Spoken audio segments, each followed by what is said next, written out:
Welcome to another edition of the Dementia Care Partner Talk Show.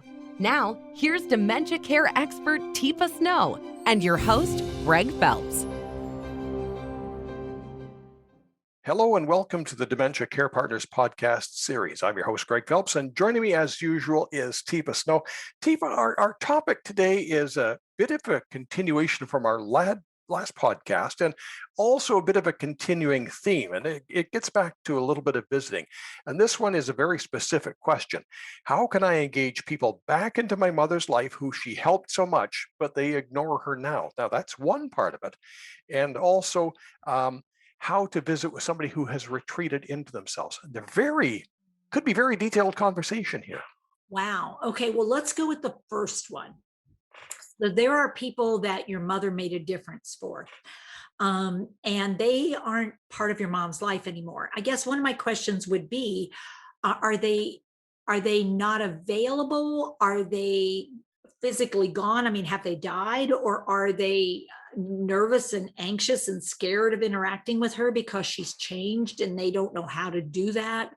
Or are they too busy in their lives and they don't make the time, and they're very busy in their lives and they don't make the time to be with her? So Greg, give me a possibility. Which one do you want to try first? Well, let's sort of go with this one. I know that sometimes when people develop a terminal disease, friends drop off because they're so uncomfortable.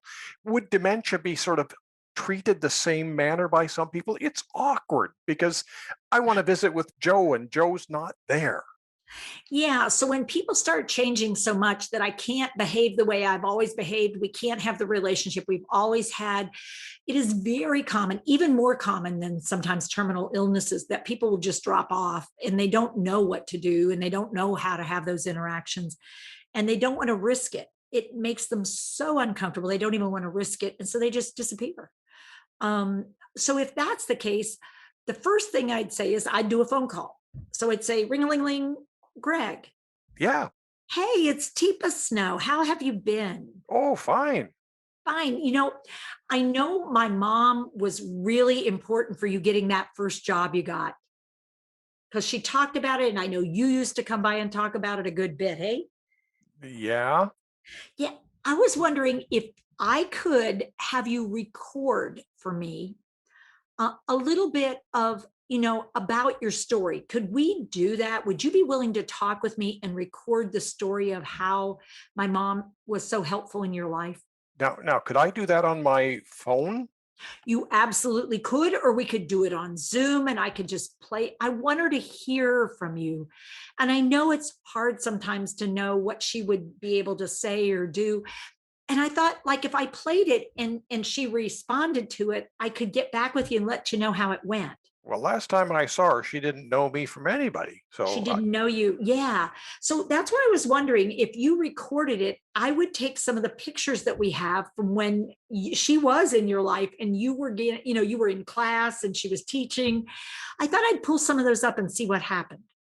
well, I'm willing to give that a try.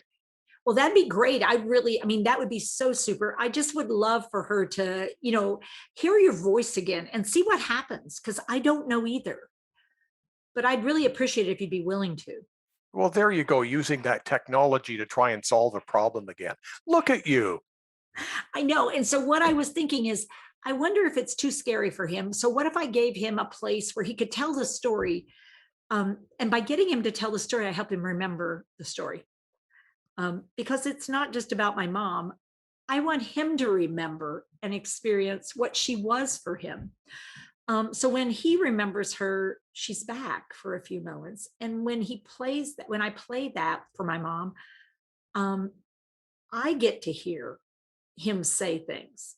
And maybe I needed it as much or more than my mom does, that people still know her and respect her. And she made a difference in the world. And I can say to my Mom, you changed so many people's lives.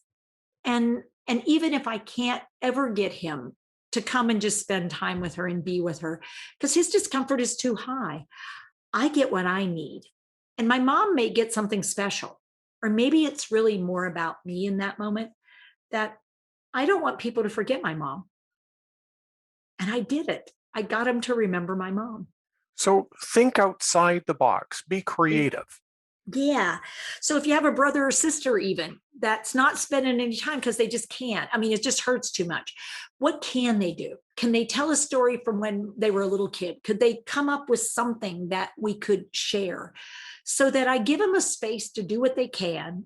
And then I get something that I'm missing too, which is their participation in some form or fashion, because I'm really missing that. I'm here all alone. It feels like I'm one of the few people who's trying to help. And it's really hard to be the only one and to feel like other people don't care when, the problem is they may not know how to care. So it's a thought. The other part of the question was trying to engage somebody who has retreated into themselves. Again, we did an earlier program where we talked about different gem states. So this might be what? This would be the pearl where they might be? Well, it could be a pearl, or it could be somebody who's depressed in a diamond state because I can't be how I was. And so if we go in and try to engage them frontal assault, what we find is they shut down and close down and just leave me alone. Leave me alone. I don't want to do this. You're too loud. Get out. So what I might do is we have something in PAC called, we don't want to be in somebody's intimate space without permission. We don't even want to be in their personal space without their permission, but we can sort of occupy some public space, and it can be right beyond about 6 feet out from somebody. And I might want to give them a fair amount of space if this is somebody who's sort of earlier in the disease, not at the very late state of the disease. And so I could give them more space, and I could start doing something that I know classically they might be interested in. I might be looking at a book or saying, oh, look at this, a picture book of Irish wit and wisdom. Oh my heavens. Oh, now look at this one. Oh, this is funny. This Irish old lady here, a good laugh and a long sleep are the two best cures for anything. Well, now that's Irish right there. Oh, how about this one? You can't make a racehorse out of a donkey. And there's a picture of a boy on a donkey. Now, notice that I'm showing you things, I'm telling you things, but I'm not talking to you. But I'm offering you. You're fishing. You're throwing a little bait on the water. Fishing. Oh, and here's one right here. Speaking of which, when you're not fishing, be mending the nets. How convenient was that? You couldn't How have convenient. planned I mean, that it was better. meant to be, eh? And so what we have is when you can't get in through the door, try the window. But don't shove yourself in through the window. You might be looking like you're a robber, but stand there at the window like Romeo and Juliet and just sort of do some activities, like maybe show or do, or maybe you could sit there and paint a bit if the person loves painting, and talk about how bad you are at it. And they might come out to check it out and see if you are as bad as you say. Teepa, you have videos on just about every subject under the sun. Is there one on helpful hints for visiting, or where could people go to get that information? We do have a video on making visits positive and doing that, especially at holidays or when you have family visiting. We do have a video on that. We have a webinar we did on it.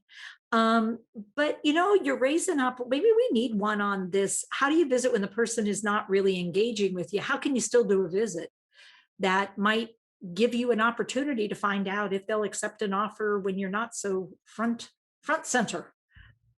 We don't have that one, I don't think. Teepa, thank you very much as usual. Thank you, Greg, for having me. You've been listening to the Dementia Care Partner podcast series. For more information on today's topic or other information relating to dementia, go to teepasnow.com.